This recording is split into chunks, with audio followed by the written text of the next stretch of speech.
لا يهمه من شأن أولاده إلا أن يوفر لهم الطعام والشراب والكسوة والسيارة وأمور الدنيا وأمور البدن، لكن لا يهتم بتربية القلوب وتربية الأعمال، وهذا هو الأصل وهذا هو المهم. أما تربية الأبدان فهذه قد تضر، وأما تربية القلوب فهذه هي التي تنفع. فعلى الوالدين أن يتنبهوا لذلك، ولذلك كثر في زماننا هذا العقوق، وكثر في زماننا هذا الاعتداء من الأولاد على آبائهم، حتى قد يصل الأمر إلى القتل، إلى أن يقتل الولد والده لأنه لم يربه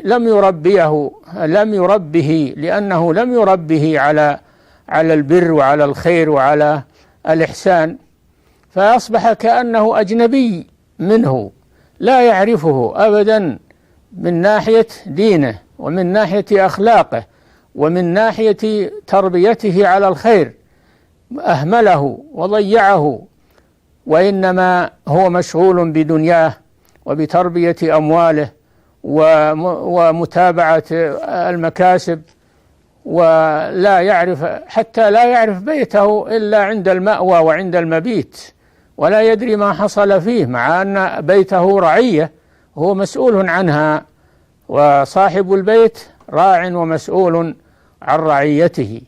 فالواجب على الوالدين أن ينتبها لهذا الأمر، والواجب على الأولاد أن يعرفوا قدر الآباء وواجب البر بحقهما.